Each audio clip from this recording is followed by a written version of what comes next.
We're really pleased as the School of Governance and the Tayarisha Center to be hosting the Honorable Michael Onyango, who has traveled from Nairobi, Kenya, to join us, and among other things, well, and in fact, maybe you'll say a word about why he's in South Africa, which is actually for, and since I see the real host is online, I should acknowledge the University of Johannesburg has actually brought Michael out to South Africa, and he'll be speaking at the IDEA conference. Maybe he'll say something about what he's going to be talking about there. Give us a heads up.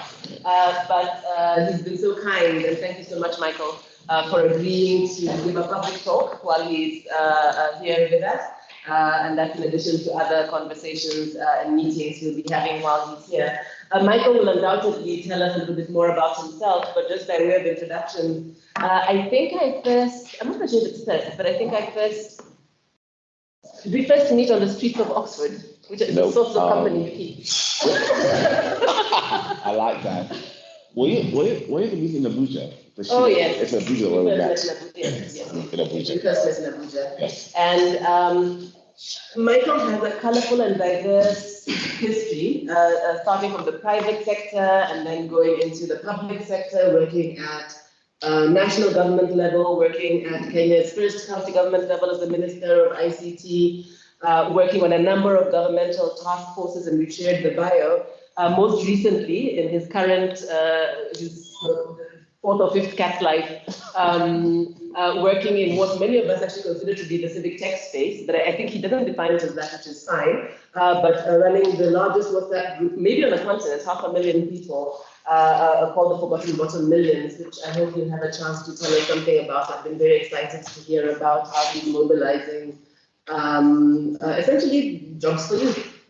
Something many of us on the continent ought to be concerned about, but in a really creative way and using media, not even complicated media, but just in very innovative ways to address some of Africa's biggest challenges. So I think what Michael brings to us is a perspective, and not only from his work in Kenya, which as rich and diverse as it's been, is not the only platform or not the only level at which Michael plays, but I think from that very ground of local work as well as his international work, I think a really useful perspective on the issues of new technologies and digital governance.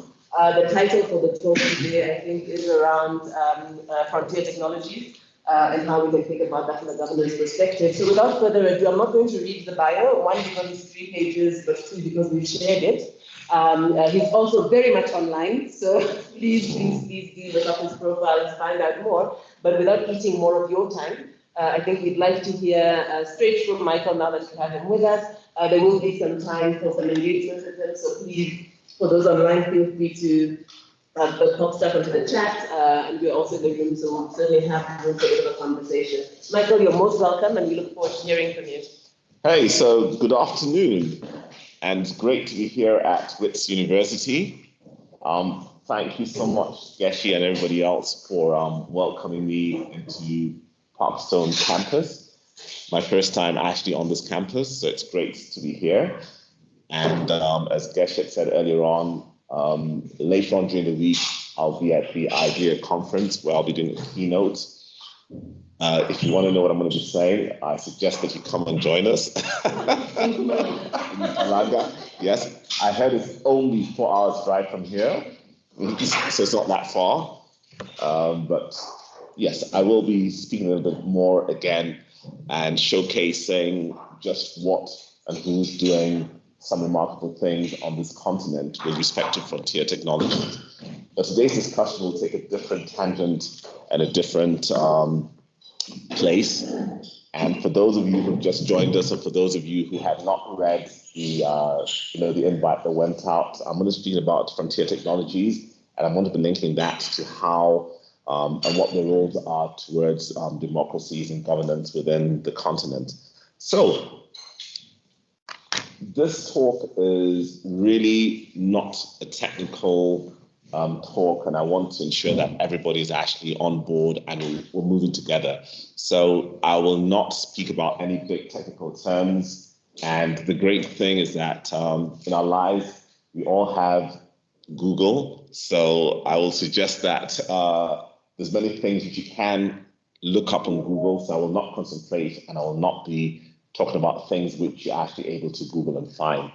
I will try and bring into the room some of my experiences across the years and across the various geographies that I work around, but more specifically in Kenya, and within the context of frontier technologies. So frontier technologies are really what I would term as what's driving the world today in terms of who we are, how we live, what we do, how we do it, how we engage. And classic example right now, we're sitting in this room and a lot of you are not here. And that's because of the very same frontier technologies that has enabled us to be able to communicate seamlessly, despite the fact that you're not here sitting with us within this room. So specifically and confined to this particular discussion today, and I call it a discussion because I do want to engage with everybody who's in the room and people who are also online. I'm not here to speak one way. I'm sure there's a lot of things that you're doing, there's a lot of questions that you have, there's a lot of perspectives that you'll also be able to bring in from the things that you do, from either your workplace or from either how you live your lives that will impact or inform what it is that we're going to speak about. So Geshe said that she wanted me to introduce myself a little bit about my background and who I am and what I do. So I say that I am just a bridge and a connector to people and opportunities that ordinarily you may have or may not know about. So I'm hoping that at the end of this talk, you'll be able to find some answers to some of the things and the needs that you may have had and hadn't known that these answers actually did exist within, probably a keystroke away from where you sit or from what you do. So I am from Kenya. My home is in a place called Kisumu County, in a place called Kabar, Kabar. We're actually on the plains of what's called the Kano Plains, fairly flat. We're an agricultural community, grow a lot of sugarcane, we grow rice, subsistence crops and everything else. But beyond that, I do live and work out of Nairobi. And the idea of, I think, in the tech sector or technology industry, so to speak, I think right from about the late 1999 or so, that's when I entered in. And it's interesting how I got into the space, but a little bit of context also about why I'm so interested in frontier technologies and why I think it's such an important subject matter to bring up, especially today as Africans, and when we speak about our democracies and also about governance issues, is because these frontier technologies are already influencing and changing the way we live our lives, some for the better, some for the worse, depending on how it's either used or abused. So we need to be contextual also that not all things tech are necessarily good. And that's why the issue of governance comes in. And we need to be alive and aware that those are things that we must always keep sight of. So just a bit of background information. Right now, if you took the value of what frontier technologies occupy within the marketplace, it's about $350 billion US. So I hope that grabs your attention, and now you're actually able to realize why we need to have a discussion around this. And within the next 3 or so years, it's been forecasted that it'll grow to about $3.2 trillion. So let me contextualize what it is I'm classifying as frontier technologies. So as we go ahead, we're moving along together. So I'm speaking about artificial intelligence, which is also abbreviated as AI. And I normally want to repeat artificial intelligence and not use the abbreviation AI, because those from the agricultural field, when they hear AI, they relate it to us, to insemination, which is not the same thing that we're talking about here. Then the Internet of Things, that's another frontier technology that I want to bring on board. 5G, 3D printing, gene editing, and solar photovoltaic panels. That's the other thing that I want to bring about as we'll continue speaking. So why are these things important to us? Well, so a little bit about us as a continent and as a people. By the year 2050, as a continent, we're going to have at least 25% of the world's total population will be resident on this continent. And just to give some context to that, in 1950, Africa only had about 10% of the world's population. So if you look at those numbers and those figures, that'll kind of like give you some context to where we are. Now, in the year 2000, I think it was the Time magazine that had this narrative of Africa rising. If some of you are old enough to remember that. If some of you are so young, you can probably Google that up and look about at the Africa rising agenda that was really prominent in the year 2000. It was coined then. And it meant that improved governance meant that a lot of economies were going to be able to move from mid to high single-digit economic growth. And we've actually seen that. In fact, funnily enough, in the economies which we may perceive or say that the issues of governance are questionable, or are things which we want to not to publicly speak about, they're doing very well. Look at Ethiopia. I mean, there's definitely something that's happening there that they've gotten right. So there are things that we also need to keep perspective of, that what do we define as governance, and governance to who and for who. So I think that's also something else that we also need to always put on the table. We need to always be able to question the ideas or the principles that we want to debate, or the principles that we want to bring about when we're speaking about issues of government and we're speaking about issues of democratization.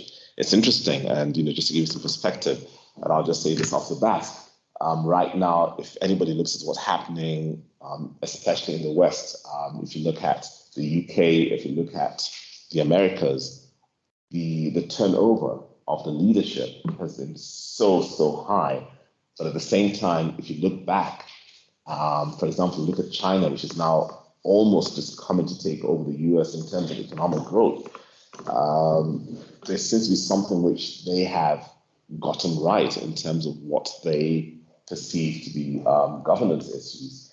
And one of the things that's interesting, did you know that by the time somebody is actually sitting within, sits within the Communist Party and sits on the table of leadership, one of the things that you may not know is that that person, by the time they're sitting on that table, the number of people that they have served at the local level, the average number of people, is normally 100 million people. And they've done it for years. Yes. So that's why I said, let's not be too quick when we come up with what we perceive to be our definition of what we may call good governance, or we may call democracy. Let us delve a bit deeper. Let us study a bit more. Because if that is the case, then why is it that all of a sudden, people who, like in the US, are saying that if I lose the election, it is rigged. If I win, it's okay. That is the agenda today of what's going on. But interestingly enough, the same economies which claim to be so good at governance are refusing to adopt frontier technologies which can sort out the issues of voting. Estonia, which is a far smaller country, which only has 3 million people, everybody votes electronically.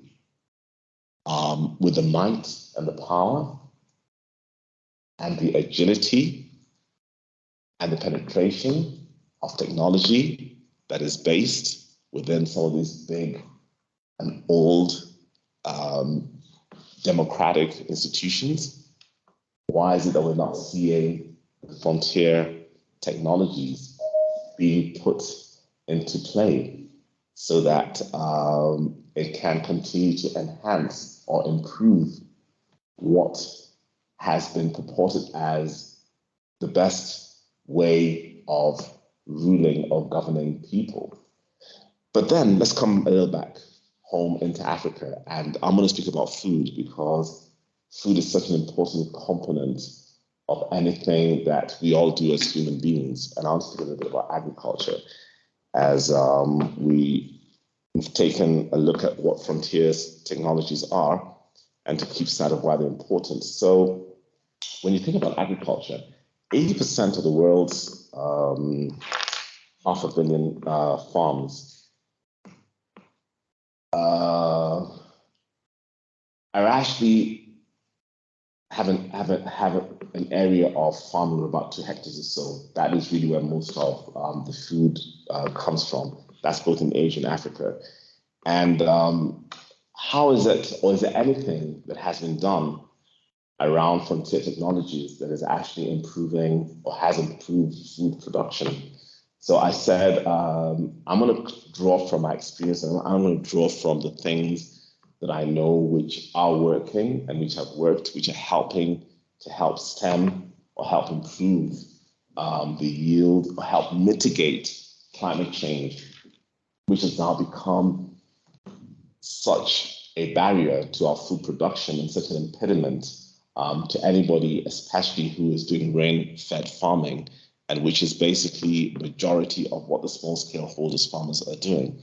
So I'm going to go back again and I'll talk about my own country, Kenya, and I will talk about what and how different technologies have been combined and have produced information that farmers and anybody, even if you're sitting in this room and hypothetically, if you're from Kenya, it can give you data, weather data, up to 9 square kilometers exactly within your home and within your farm.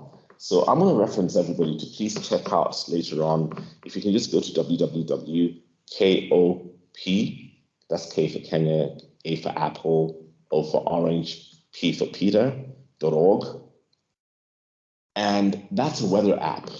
And if you go into the weather app, this has actually been developed. And, you know, contrary to popular belief, when people say the governments are actually very slow in taking up technologies and governments are actually anti-technologies, this has been developed by the Kenya Agricultural Research Institute, CALRO. And what this app does is that it gives you a 14-day focus of what your weather patterns are up to 9 square kilometers in where you live and around you. So it is not it's not weather for the country per se. It's not weather like for a mass of about 100 square kilometers. It's an exact weather focus for your region. The back end, which you may not see as a user, is actually from artificial intelligence. It has come from the fact that there are sensors that are picked up from different technologies that have happened through the telco systems and the telco towers, which you may see around you and within your environments. So my aim today is to probably let you know that we need to be a bit more aware of what these technologies are already doing for us and how they're already working in the place where you'd most not have expected it. I am sure that many of you who may have heard of the innovations in Kenya will probably expect the first thing I was going to say was something from the private sector and showcase that. But this is just proof that governments are actually in the forefront of adaptation of various frontier technologies that are very critical in terms of what they can and what we can do in terms of just mitigating the current climatic change that are happening and this has been very, very useful to a lot of people right now within all over Kenya, in terms of even for people who are pastoralists who need to know when to migrate and need to know when to move. And because traditionally, the traditional knowledge that they had has been so affected by climatical change, they can now combine that together with devices which they have. And in as much as you can get the information off your smart device, it is also possible to get the same information through a USSD code. So even from a normal phone and via text, you're actually able to get the same information that I've just told you that's actually available about weather. When we're still talking about agriculture, things like seed selection. Right now, there's a very controversial issue around the matters of GMO, and I totally understand. I get where a lot of us are coming from. But then also, in as much as we're consuming and as much as we are thinking about the information that is being shared there, you must remember that the side that you take is possibly being influenced by a lot of heavy campaigns from strategists who you don't see in the front, who are paid to shape the agenda and to shape the messages that are coming through to you about the certain technologies, depending on who is benefiting from the very same technologies. But let us be honest, within nature, seed selection or the improvement of seed happened naturally over a period of time. And I want to speak specifically into gene editing as one of the frontier technologies that I had mentioned within this time of agriculture. I think it's important that as people on the continent, and as scientists, we need to take up and we need to have a bigger mass of African scientists learning and understanding what gene editing is. Because if somebody can go ahead and edit and put in a gene that terminates a seed so that you have to go back and buy it, that means that if we have the knowledge, then we can also extend and remove that terminator and extend that seed. So I said earlier on in my beginning intro that technology can be good and bad, and it depends on where you sit and it depends on how you use it. So we need to also be aware that it is important that we must improve our crop yields. We must improve the different traits that we want within some of the yields that we have. But the other thing is that we must be in those labs and we must be in the places where that is happening, so that the things that we desire and the things that we want are also within within our reach and within our ability to also ensure that the desired effects of the crops or the plants or the animals that we want coming out are actually favorable to what it is that we want to do and what we're doing. Now, funnily enough, when people speak about food being a problem on the continent of Africa, like I know for Kenya, 40% of our food is actually lost from post-harvest loss. And I'm sure that would probably be the same within other geographies across the continent. You find that because once farmers harvest their produce, they're not able to either store it properly or store it well, or maybe process it just a bit further so it can be stored in another state whereby it can and is able to still be usable. So remember I was talking about solar power and solar energy. One of the things that we have on this continent, and we're so blessed with, is sunlight and plenty of it. But what have we done?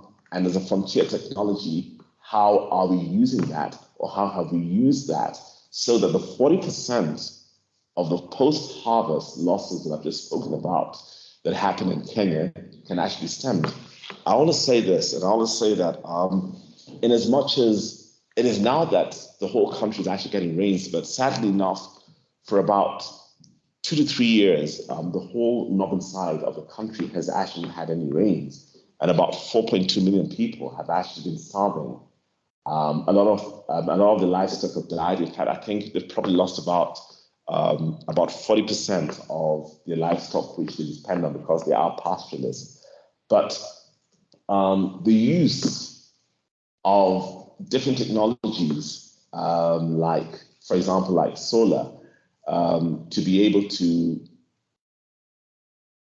help possibly have proper cooling storage places where foods can be put in, so that therefore when foods are harvested, the loss is reduced. These are some of the things which the frontier technologies that I'm still alluding to can and should be used towards. You know, if somebody is hungry, if somebody is starving, there's no conversation you can put on the table with them or for them. They then become vulnerable in terms of how they think, in terms of also who they end up putting in position of authority or to speak on their behalf. And they can be very easily be manipulated because of they're not having basic resources as food.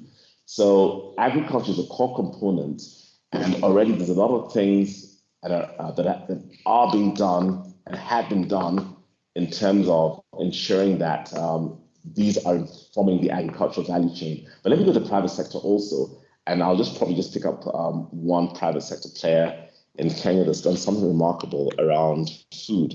So there's a company called Twiga Foods, which again, you can all Google. Twiga is T for tree, W for William, IGA, Twiga Foods. So Twiga Foods is basically an entity that began by simply aggregating, aggregating bananas and ensuring that different vendors who needed bananas would get them on time, and anybody who had excess bananas at the end of the day would be able to give them back and move them to another place. It was that simple. It wasn't very complicated. And the back end of what has continued to drive the aggregation and the movement of these of bananas, which they started off initially, but now they've grown into other value chains and into other commodities, which they're also doing, was the whole data and analytics, which was picked up. And then, of course, artificial intelligence and machine learning was actually applied to all this. And that has changed dramatically the lives of a lot of women, especially both who grow bananas around Central Province and also who sell bananas within the main market area, which is within Nairobi. So this just again shows you how frontier technologies, which ordinarily you may not be able to see or think have any impact on rural communities who you would necessarily think have got absolutely no link to anything that may be perceived as being tech savvy. So again, the platform that they work on, they have an interface which works off their phones, which works off a device, which they use. And there's a part for the farmer, there's a part for the buyer, and it interfaces both of them. But the greatest thing that this has also done in terms of financial inclusion, the brokers have been cut off and the payment systems are instant. So nobody holds the payment. There's nowhere where the payment is being held by a broker or someone. As soon as the payment is done, Twiga retains its share and the balance goes straight to the farmer. So again, these are some of the things which are really, really key on how it is that these frontier technologies can and are changing livelihoods. I now want to move to health. Again, health is something which we're all very, very concerned about. And possibly, I think there's no single government across the world, let's just forget the continent alone, where health is not a major place where investments and money is spent in terms of ensuring that a citizenry is able to have good quality health. I left the word affordable because that is normally a cliche that everybody throws in. And I think it's very few countries around the world that can actually speak about having affordable healthcare to its citizens. So let's talk about good healthcare first, and then we'll probably try and see how we can use frontiers technologies or how frontiers technologies may probably inform how to get healthcare into being affordable. So in the year 2017, I was invited as a guest on Primetime News. And I remember, and this was way before COVID ever happened. We never really thought it was going to come, was going to exist. And the topic was on healthcare, and I dared to say on national TV that we do not need all the radiographers that we had in the country. In fact, I said we could possibly even eliminate all of them, and we could actually have their work done through AI, through artificial intelligence, through technology. The next day, I can tell you without a doubt, the Kenyan Medical Practitioners Association did write to me, and they demanded that I apologize for demeaning and thinking and imagining that a machine could actually replace a human being who takes a minimum of 4 years to study and to be able to operate an X-ray and to come up with a precise diagnosis. At that time, and quite embarrassingly for them, they hadn't heard of Watson. Watson is, for those of you who are listening who may not know, you can Google this, Watson IBM. Watson IBM is able to accurately detect cancer, to detect all kinds of various ailments, because the amount of data that has been fed in, into the machine is such that it is far more precise than any human being that can look at that. And it would be far more affordable. And I'm just using Watson IBM as an example. It's not that I'm promoting IBM as a vendor. It's just that they were actually in the forefront in terms of this technology. And a lot of our health-related problems can actually be sorted out, not necessarily by you having to see a physical doctor, because there's many things that now, as we may have known, because of the data that has been collected from previous cases and from previous incidences, it is possible that machines are able to detect accurately and at a much lower cost in every single way that any human being would be able to do. But let me, for those who may not be so tech inclined, let me probably bring it down so that we're not losing anybody as we go along. So, if you have a smartphone, many times, and depending on what smartphone you have, many times, all of a sudden, your pictures will just start coming and tell you, this is a memory from like 5 years ago. And there's a whole slideshow being presented to you. So this is what I mean by the collection of data, which is directly relevant to you. And that is what's been happening. But then again, I'll use another case study, again, from private sector to show you what and how. I hope I have it down here. There is, there is, and you can Google this, there's something called AFIA Recode. AFIA is AFYAREKOD.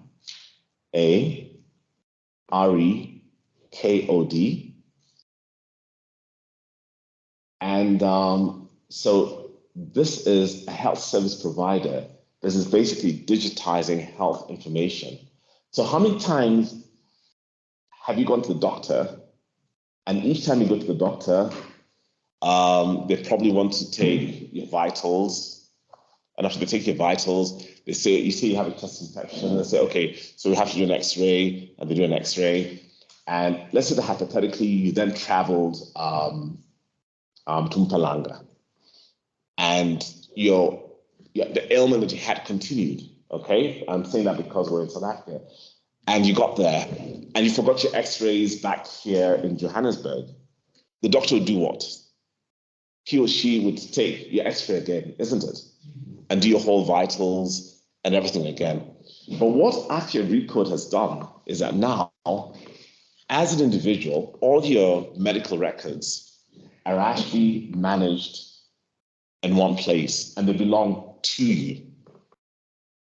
So what this means that anytime you go to a health facility anywhere across in Kenya, with your permission, you've got to give permission. The doctor can then open up your health records, and before he or she says that he wants you to do this test or that test, by process of elimination, they can already look at where it is or what your data says about your condition, and therefore not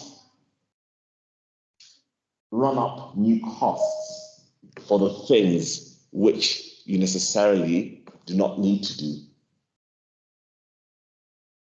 This is a very important step because you'll also find that a lot of time is spent in waiting rooms in hospitals all across because of all these basic vitals that have to be done before you end up seeing a doctor. So there's a lot of things which already, because of the records that you have, you could almost remotely, before you go for an appointment, send your records ahead, and you could be timed in on what time you need to come for your appointment and only for what tests you may need to do before finally getting to see a doctor or the doctor. But hopefully also what this may end up doing for our healthcare system is that you may not even necessarily have to go to a hospital per se. And there's some tests that you may be able to do online or through your gadgets.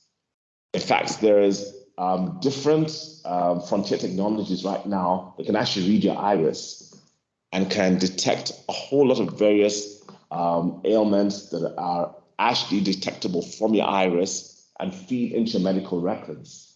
So a lot of the frontier technologies that we're speaking about are so critical in terms of where we as a continent and as a people need to be thinking in terms of what we need to adopt going forward. But now, when I come to that, let's speak a little bit about what is stopping us, or why aren't we where we should be with all these technologies that are there that we know. It seems to be so prevalent everywhere we turn to and everywhere that we look. Well, there's many things. One, I think a lot of our people, a lot of our policymakers, a lot of our leaders in places and positions of authority, their hands are tied because of the policy and the regulations that are in place. Let's not forget that, in fact, there's literally no geographical location or geographical entity or country around the world can really say that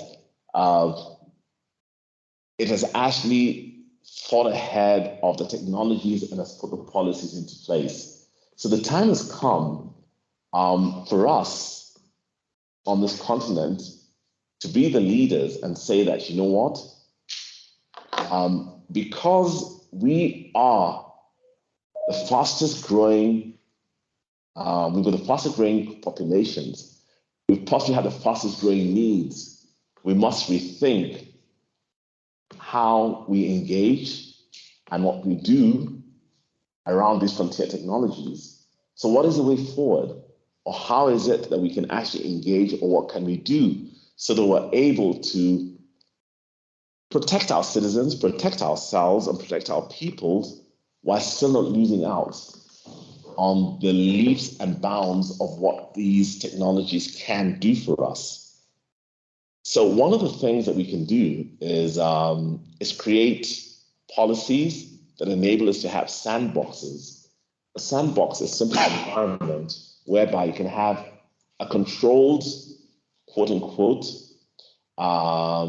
trial of a new technology, understanding and accepting that it is new and it may have some consequences, but you have sight of that, and that's why you've put it into what is a semi-controlled environment to allow for those mishaps to happen and to protect the vendors or the players inside there from any legal arbitration or any legal implications that may come from what may not have been foreseen.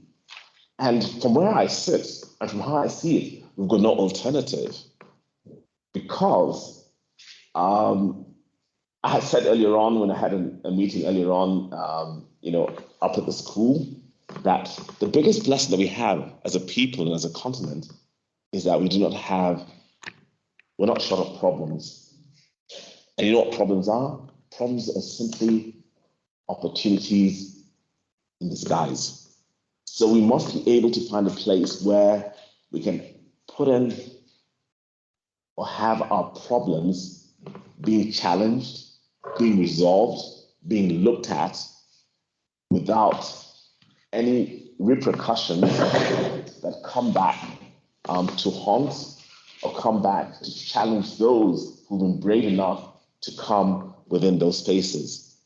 So I'd also like to mention some of the countries that I believe are critical in terms of being the forebearers and who must be the leaders in terms of owning this agenda of ensuring that frontier technologies become a part and parcel of their governance, become a part and parcel of their policies that go into the that they're working with around the lawmakers. And of course, I'll start with Nigeria. Why? Because Nigeria, of course, the biggest population in Africa. But the thing is, this is that I'm also talking about Nigeria because there's a lot of young and very vibrant people that live within that economy. But beyond that, anybody who has met a Nigerian will know that they're definitely non-apologetic for who they are and what they are. So they have this bravado around them where they just kind of like own their space and everything else. But I think also I'm mentioning Nigeria because one of the things that Nigeria has already done, which a lot of people do not know, is that in terms of gene editing, they've actually worked on a new strain of cassava. Cassava is the staple food, and they've actually gone a step forward to ensure that in terms of the staple food, cassava, which was going to be threatened and wiped out, is now going to be saved. And again, I spoke about the controversy of what GMOs are, but this here is a case where you can see how something which is so integral to the people of Nigeria has actually worked out well for them. But beyond that, also there's a lot of capital also within Nigeria as a country, as a people, and certainly if they got themselves together a bit properly and use the resources well, they could be able to turn around. The other country that I'm also going to speak about is actually there's two countries, Ethiopia and Rwanda, and I speak about them because of two things. Ironically enough, their leaders are very adverse to what we may call a term as, others may term as democratic processes from around the world. But I think that's where they have a good advantage. Because they're strong-handed, if they're purposeful about championing these technologies, and because of the strong-handedness of the leaders, they can force it in, and it can actually work out for the good of the people, and primarily for the good of the continent. It could be a good case study. Remember what I said back, that when you look at a country like China, and let's not just pretend about it, let's be blunt about some certain things. When people speak about, for those of you who are either online or here in this room, when people speak about how you love your Samsung phone or your Samsung fridge or your Samsung gadgets, let's not pretend about it. Samsung is who they are because the government supported them. Mm-hmm.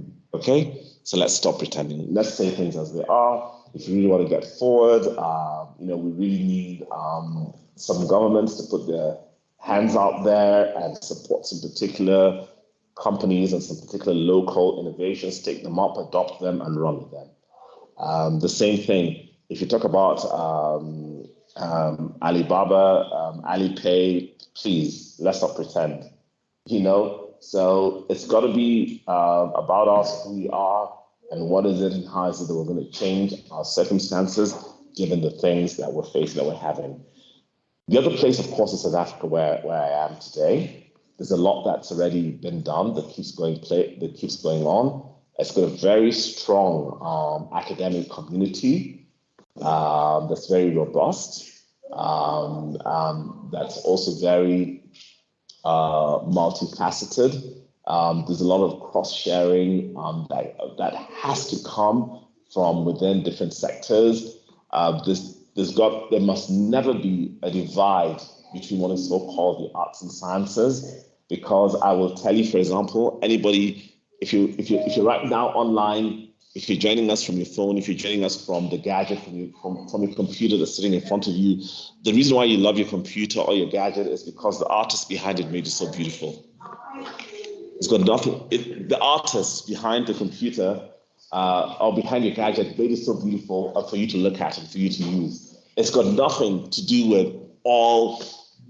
You've never opened it and you've never looked at all the different components that have gone in, and you said, you know what, I love this, and you've shown me that. You see this one here. You see this chip. So that chip looks. That's why I love this thing. No, it's the look and feel that has made you appreciate and love it. So we've got to be cognizant of that. We've got to be cognizant that that the people from the art side play such a critical point in terms of what we do and what we use. Apple, Steve Jobs, it is the look and feel. That's what Apple is all about, nothing else. It's simply the look and feel. And everybody else tries to have that same look and feel in terms of the gadgets that we're all using. Then, of course, the last country, last but not least, is Kenya. I say this probably, and I'll qualify my statement, but I say this unashamedly. So the best human capital across this continent is actually found in Kenya. That's a very daring statement. Yes, I know. And that's a very daring statement to make. So let me qualify my statement, because one makes such a statement, you have to qualify it. You just can't say it and get away with it, okay? So anybody who's anybody in the world of technology from across the world, whether you're Google, whether you're Microsoft, whether you're Amazon, whether you're Huawei, whether you're ScanChart, from whatever sector you are. And before I qualify it, let me put it this way. Can you imagine that Kenya pitching to anybody that we want to set up a gold refinery center in Kenya? Would that be normal? We want to process and we want to refine gold in Kenya. Would you buy it if I sold you that? If I told you want to do that? Why? I can see you shaking your head. Why wouldn't you buy it? I don't think Kenya has gold. Yes, so let me say it loud. He says he doesn't think Kenya has gold. Precisely. So it would make no business sense, isn't it, for us to set up a gold processing center in Kenya? The same thing. So what is the main, what is the raw material to process gold? It's the ore, gold ore, isn't it? That's what is processed and refined into gold, isn't it? Thank you. The same thing. The raw material that goes into Google, that goes into Amazon, that goes into Microsoft is human capital and human resource. That is abundantly found in Kenya. Yes, it is. Yes, it is. Yes, it is. And about 2 months ago, when Google moved in, Google raided all the top local Kenyan firms and entities and raided them of all their staff by offering them between 3 to 5 times the income of what they were currently earning. But I think also it's a good point that it shows that for global corporations to want to enter, and Kenya is part of Africa, to want to come onto the continent and be here in such a strong way, says that there's a lot that we have and a lot of value that we bring to the table. And again, as I tell you, it is our problems. The fact that we have these problems and the fact that we're able to solve them is what's attracting them. So that is what you have. In the interest of time, I said this is going to be a two-way conversation. I would like to give an opportunity for any remarks, queries, questions that anybody may have. So I'll open it up and I'll just ask that, please, as you ask your question, just say your name and speak a bit loudly so that people online can also get to hear who you are. Just say your name, briefly what you do, and then go ahead and ask your question. I think we'll take 3 at a go, if that's okay. Thank you so much, Michael. Other than stunning people and upsetting things that I planted you to come here, I sure didn't. But thank you so much for that. And I think we do have time actually for a bit of a chat. I'll encourage people who are online to either raise a hand or drop a question on the chat. Either way is good. For those of you in the room, obviously you can signal if you would like to make a comment or ask a question. But yeah, let's go into conversation mode before the time gets left. So looking around to see where there are. I can see Emmanuel. Emmanuel's just like, where's Hannah? All of this. Comms people, yes. No, thank you. Thank you so much, Honorable Michael. It's really insightful. I was taking furious notes as you were presenting. I wanted to pause if other folks had questions because I kind of had a few others. Okay. I'll try and synthesize a couple of them. And maybe that as the conversation goes on, it'll be really helpful to unpack and take it from there. So Emmanuel Gamor, I'm now helping with strategy with Tayarisha. I'm really excited to be here. I think for this, the first one was your resume is incredibly strong on building the largest WhatsApp group and the civic engagement. And one of the biggest challenges from tech adoption to civic engagements to even tech on the continent is trust. So how did you build trust in creating the most trusted WhatsApp group in Kenya? How do you moderate and continue to have that, especially when the platform itself or the platform owners or the CEOs can make decisions that influence the trust that you've built as a local actor? And then as somebody in that space, because you were in a position of, I don't know if your county is democratically organized or some other form. Yes, yeah. What frictions, or how do you prevent friction from, for example, the trust of the community you've built? And if Mark Zuckerberg decides to act like a Elon Musk, how do you mitigate that with the largest WhatsApp group that you have? Okay. Okay, thank you for that. So those are 2. There's one more online already. Should I do that to you, or do you want to do? Sure, go ahead, read it. Okay, so we've got Michelle, not Michael. Sorry, Michelle. Michelle Small online saying thank you very much for this insightful multi-sectoral presentation. Could you perhaps speak to how frontier technologies can be used in political and, more importantly, democratic governance? Further, how to manage the dark side of the frontier technologies, for example, bots and digital electoral interference, using AI to monitor, track populations, and that sort of thing. So I think you got that. Okay. You could also put the chat screen or pane on there. And then there's a thumbs up. Thank you for unpacking the issues in a very conversational manner. So that's a comment. Okay. So maybe those are 2 times 2. Yeah. Maybe you can start with Sure, this. I can start with that. So Emmanuel, so trust. So it's interesting. So when I started off the WhatsApp group. It actually started off as one group. And I kid you not, I had never imagined, I never thought, if you'd asked me when it started in 2015, what my intention was, at that time, my intention was very simple, was that when I worked as a county minister, I had lots of people who would keep coming into my office, and the questions were the same. Can you help me get a job? Can you help me get funding for to go back to school? I'd like to train on this. I want access to to this. I can't afford books. I can't afford to get magazines. Oh, by the way, interesting enough, I've got to mention, we also share magazines and books for free. And these are like, whether it's Time, Harvard Business Review, and all that. We also do that. Really? Yes, we do that. Yeah, we do. So the thing is, so when I started off, I simply started to solve what I saw as a local problem within my community and within my county. So I just started one group, which was to help those who are around me. And I realized that once I started the first group, anybody who would come to my office, I would then tell them, if you want me to help you, go and start your own group. And then I said, just make sure you're 25 people in the group. Once you're 25, add me on, and I'll just be posting information onto your group.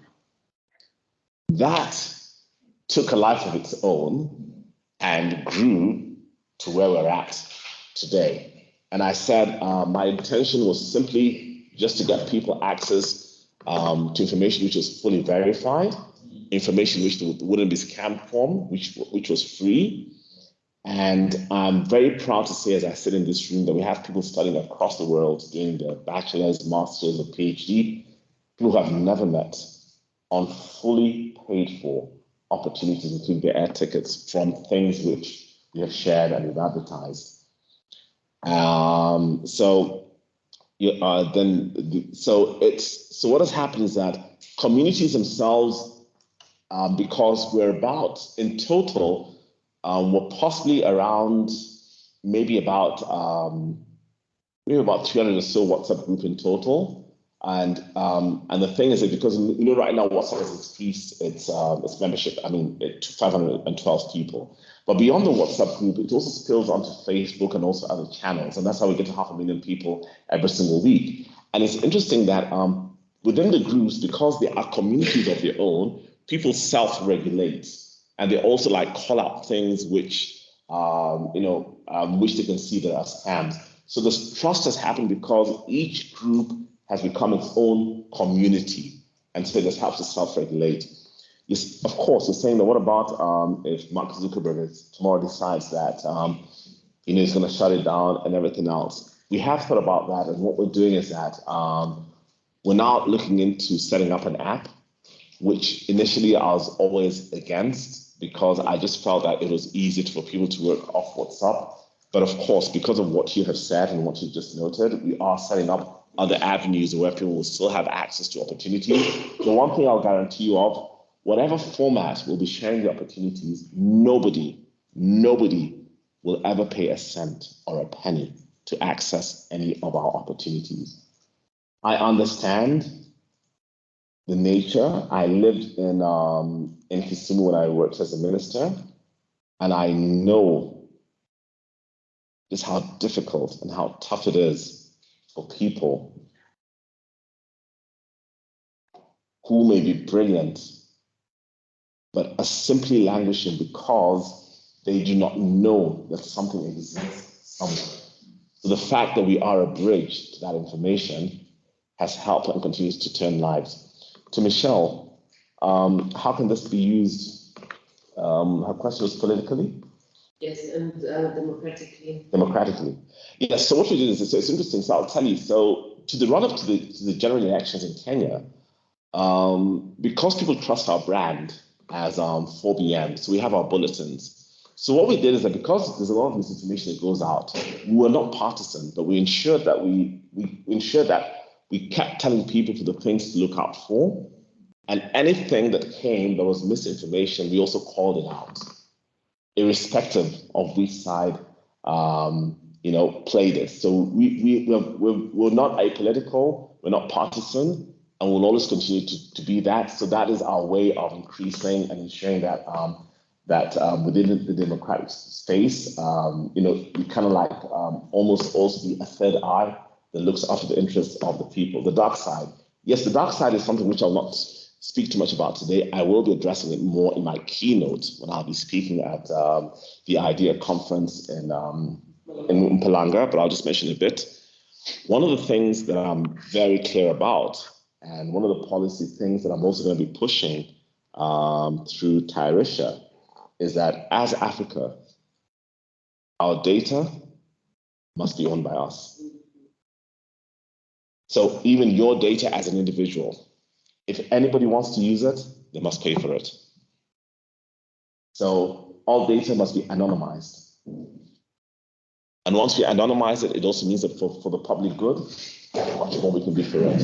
I know we're coming to the end, and I said it purposely at the end, so that those of you who are not coming to IDEA will probably log on online. Hosanna has been generous enough to invite me over there with his team from University of Johannesburg, from UJ. So do listen to the keynote. I will be speaking a bit more about that because that's very, very critical and very important. And that could actually be the key to what changes and turns, I think, for us, because you all know how much data is worth. You have seen it in the big corporations that are out there. Yes. Cool. We've got a couple more questions online, and I'm looking at the room not to cut anybody out. I think there's one here in the room. Excellent. Sure. So why don't we do the live one first, and then I'll read the two online. Great. Sure. Okay. Okay, I can start with them if you want. Okay. Okay, Captain generously says let's start online. So we've got Iman Bashir, who says in Kenya, we are currently having a GMO argument where the Minister of Trade wants to enter into an agreement to import GMO maize because, and I quote, Kenyans will die anyway. Why not die because of GMO? Which is concerning, to say the least. My question is concerned with the implication that the minister brings up. Should we solve the immediate crises such as famine and deal with the long-term implications as they come? Or can we justify the suffering or losses from tech for the long-term protection of their biodiversity and climate change mitigation? So I think that one is clear.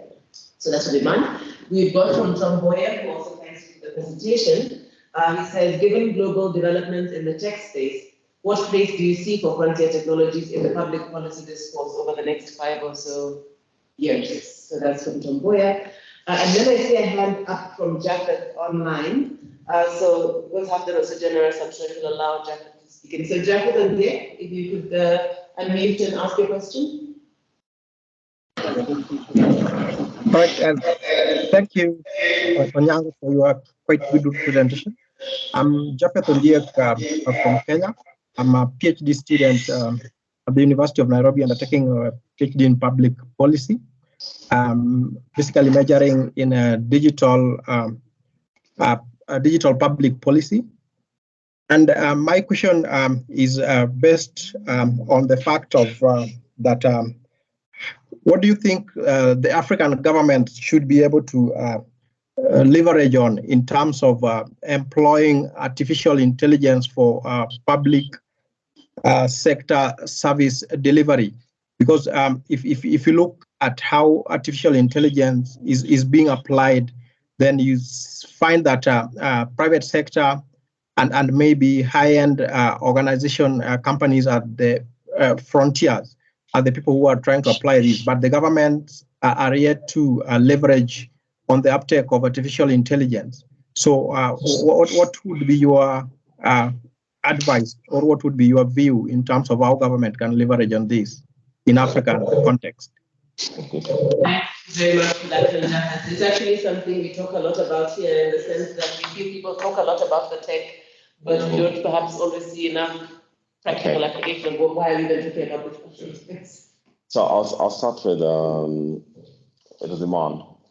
So Iman, so first and foremost, I don't hold brief for the government of Kenya. I don't hold brief for the Minister of Trade, so I shall not speak on his behalf. But however, I will go ahead and answer, what are the implications of tech on the long-term suffering of biodiversity.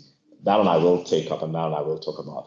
So one of the things is, like I said earlier on, I think it's very important that we need to have more of our own scientists in the labs. We need to have more of our own scientists being trained and being in charge of the technology. That is when and how we can protect our biodiversity, and then ensure that as climate change mitigation, as climate change is happening, we're able to mitigate, and we're able also to possibly, although it's a challenging field to be in, because none of us are God, and no matter how good you may think you are with the technology, and I'm no apologies, I do believe in God, so no apologies for that.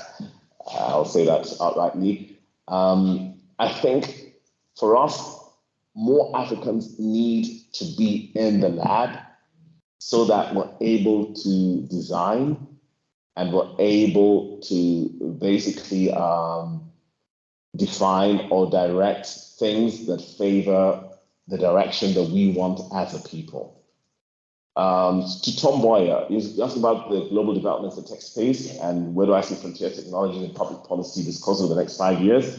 So Tom, what I'll probably suggest is, first and foremost, please go online and look at lawyershub.org. So I've been working with Linda Bonio, who's from there, and she's doing a great job around that already.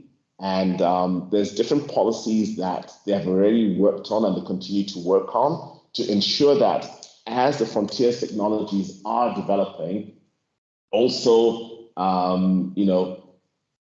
people, as a public, we're also moving. So possibly they may have not done a very good job in terms of the public discourse and in terms of getting more views in, but I guess that's why I'm here, and that's why you're also online, and I'm able to probably point you in that direction.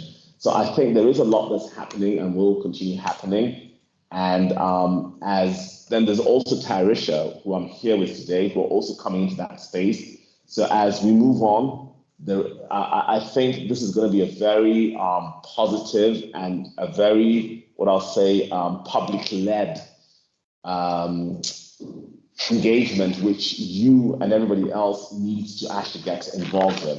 And then finally, to Japhet Ondiek, asking that why isn't the government leveraging AI in the public sector? So last week, I was actually so the great thing, and one of the beautiful things about Kenya is this: we have 48 governments, 47 county and 1 national government. And I'll say that's been one of the greatest things that has happened to us, because last week I was actually with the governor of Mombasa County. We were together with a private vendor. Actually, I'll mention, we're together with Little Cabs, and also together with Mahmoud Nurum, who happens to be his advisor on governance and digital engagements. And as Mombasa County, there are things that they will and they're planning to do so that they're able to have better services to their county as a government and using the technologies of AI. So because they're still I know they're already rolling on things that are actually being rolled out. I just won't mention what they are, because I think it's only fair that the governor should be the one to make the announcement of what it is that he's doing in his county within that respect. So we're in a very good place. And I think, Tom, you must encourage all the other 47 other governments, including the national governments, to also get a bit more involved in terms of using AI. But remember also, and I think Tom, you may have joined later on, there is a technology from Calro, which I had mentioned earlier on weather forecast, which is actually AI driven.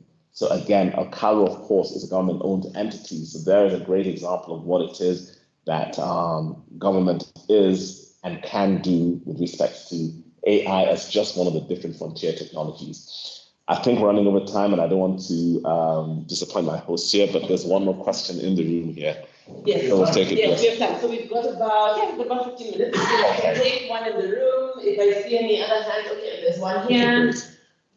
I was sure you had spoken about design. I'm old and know that that. I used to do, because I think it's a wonderful opportunity. So let's take those, your hand also up. Okay, so let's take these four in the room. I'm sure they'll be short enough that we can catch them all. So let's start.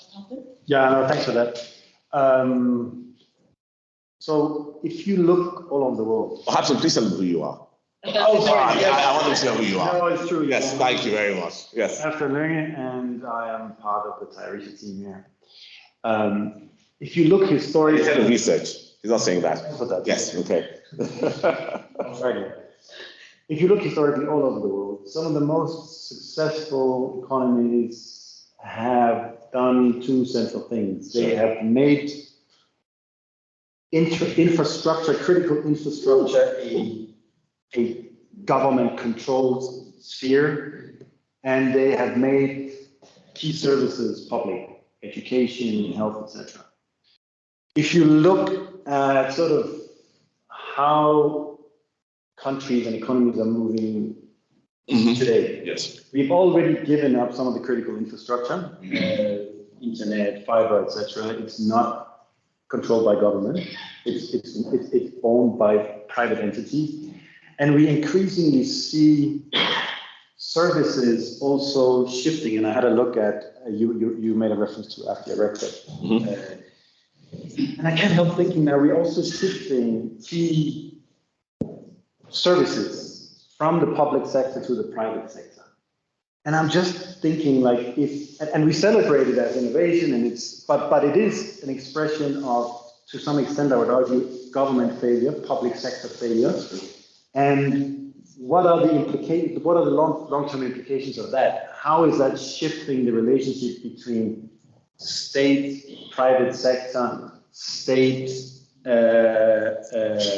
collective versus individual? I mean, I could see risk in terms of like increased inequality, for example. But I'm curious about your reflections on that, like, given also your background. Yes, great. Thank you very much. And I think it's a great question. And remember, and that's why I did pick two governments of the continent and a very important for this agenda, because they are able to continue owning public sector as it is. And I mentioned Ethiopia and Rwanda. And, and that could be a good test case of what you're saying, because they are able, first of all, and especially like for Ethiopia, I mean, Ethiopia's economy is really on the rise. And yes, and they as a government, for example, that irrespective of how you do business in Ethiopia, it's almost impossible to get your money out of Ethiopia. I think you know that, so I think something like the Ethiopian government can really, if they can understand what these frontier technologies can and are able to do, and coming back with a reference to the AFIA record that you say, they can say that, this is what we're going to do, and this is where we're going to put our money, and this is how we're going to do it. Interesting enough, the controversial dam that's being built in Ethiopia, do you know who financed it? For everybody, who's on screen, the Ethiopians themselves living in the diaspora, the World Bank refused to give them the money, and they put their money behind it.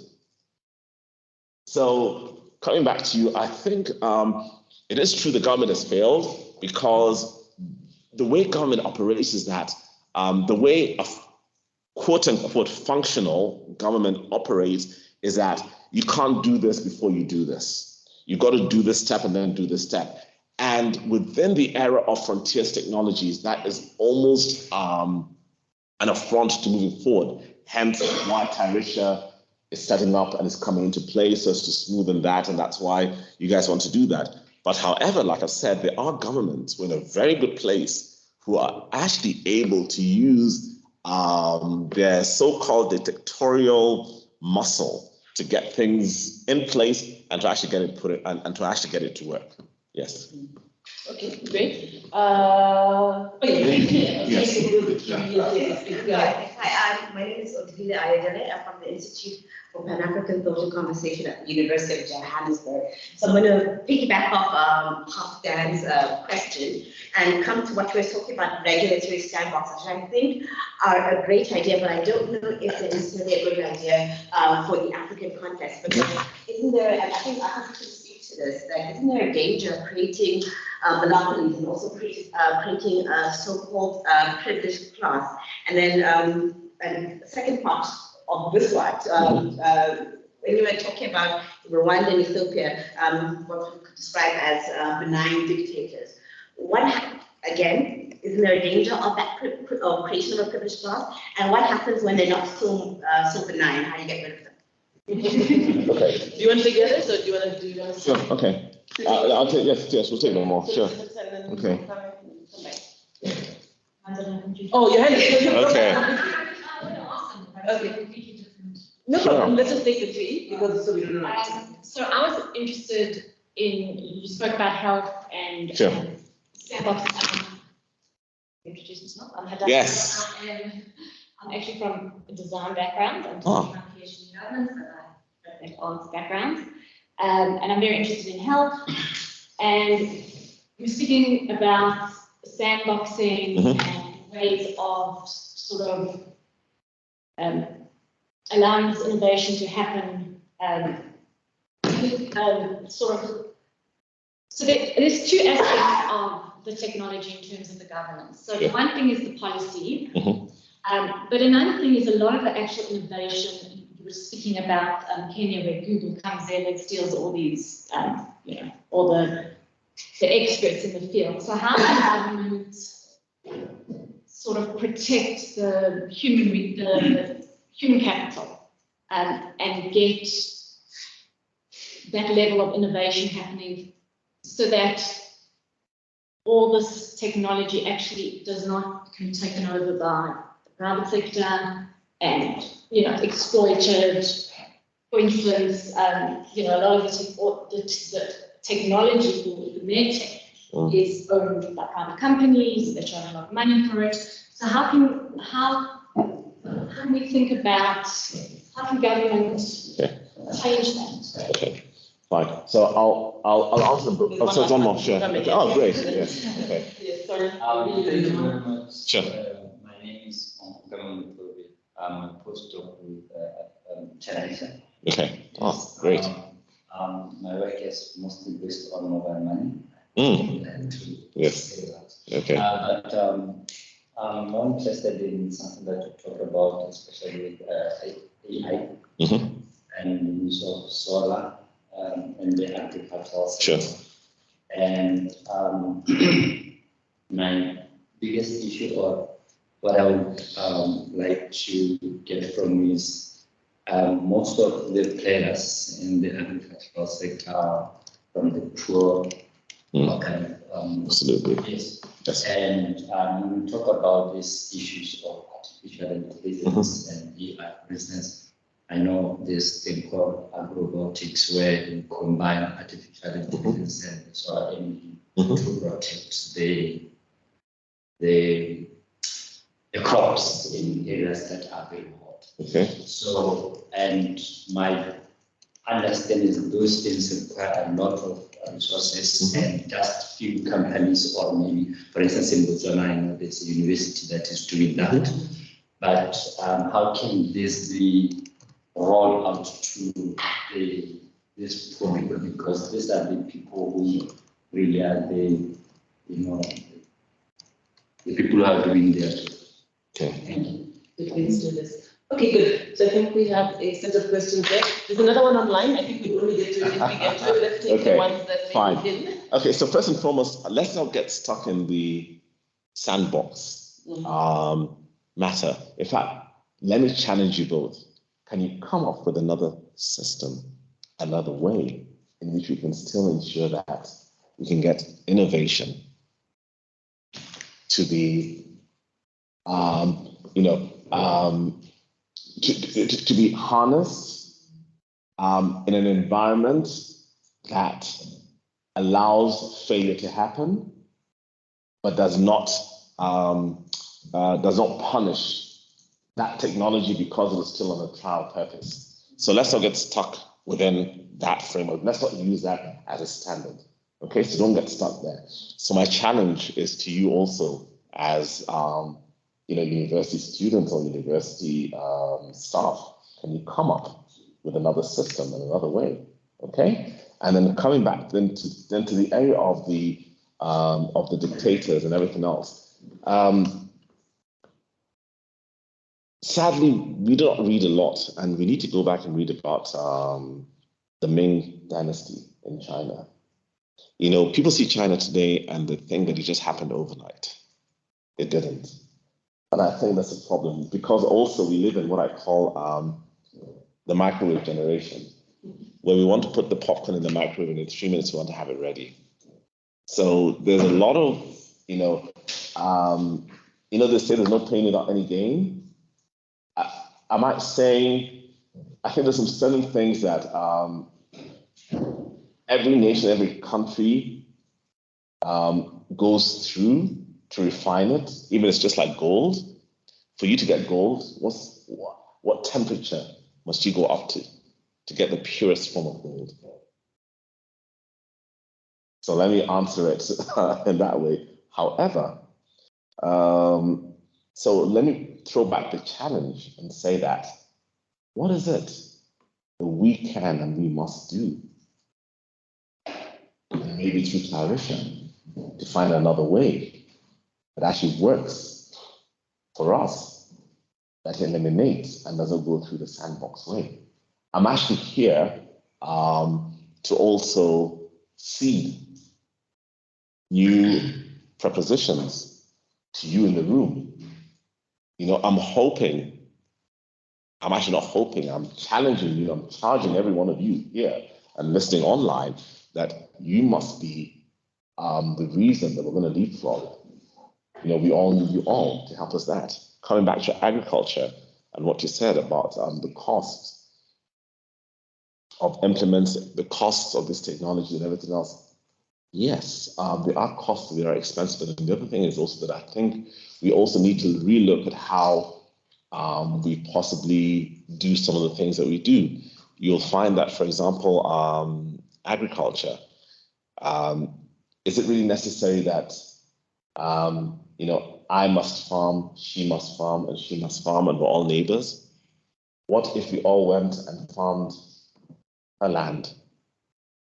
And I didn't farm my land, and she didn't farm her land, and we used all our resources on her land and took the benefits from that. But that is, but those are social dynamics. So I think there's many other things that we must now put everything on the table because of the challenges that we have. Remember, let me come back to the beginning. I said, largest youth bulge, we're going to be, I said already that we're going to be 25% of the world's population. We can't continue thinking the same, and we can't continue wanting to solve what's coming forward with what we've known and what we've continued doing. We've got to put it on the table. Some of you have got to rip it apart and try and reassemble it again. Right. You had the one about, okay, I think we answered it. I think the first question was about how to really intervene into this point about the private sector owning. Yes, I answered it. Stuff. Yes, I Okay. did. Okay, so you come in. Okay, I think, so we have a question online from Dr. Mwamba, who thanks you for your presentation, had some questions around indigenous knowledge production and how that gets considered as we look into how devices are loaded with data, particularly in the agriculture and health sector, and a question about health data, which has been politicized. But how can we deal with these issues of securitization and sovereignty of health data? If you really have a quick answer to that, we'll take it. Otherwise, we. So, like I said, so I'm actually going to be in depth on that in Palanga. Okay. Yes, I will, because and I will be giving some practical examples of what's happening, what's going on. But very, very quickly, I am. By the way, I'm a very strong believer in indigenous knowledge production.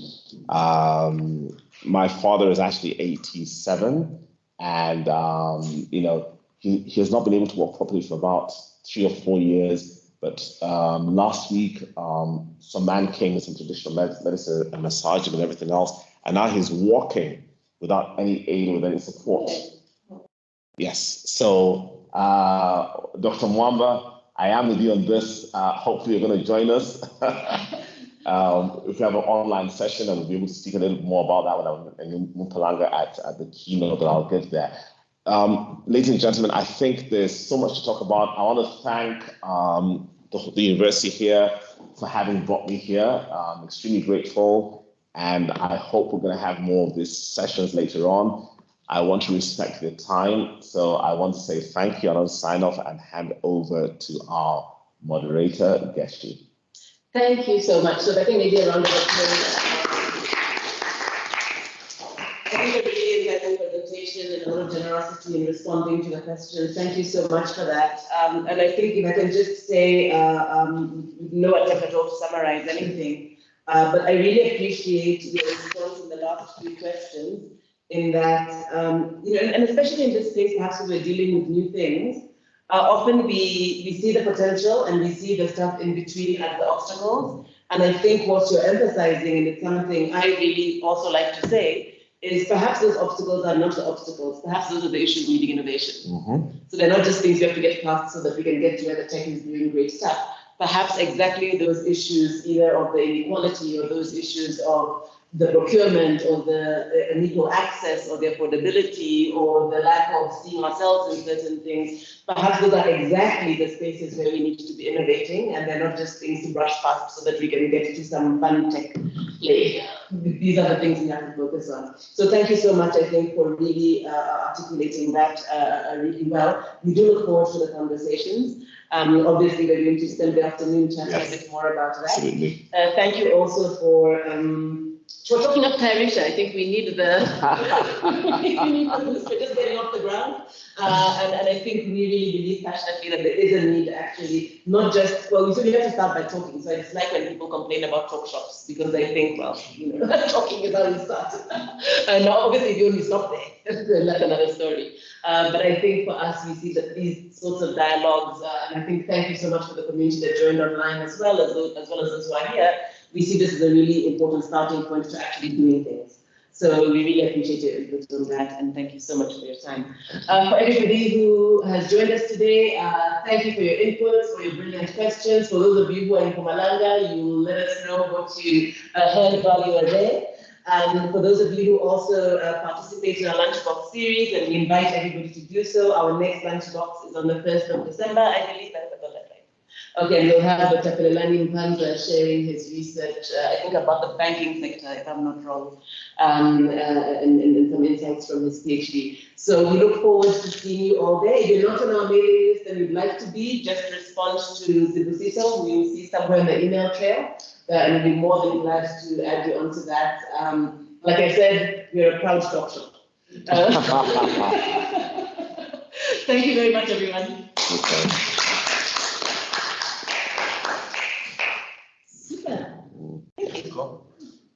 Yeah. Yes. Yeah, sure, no problem.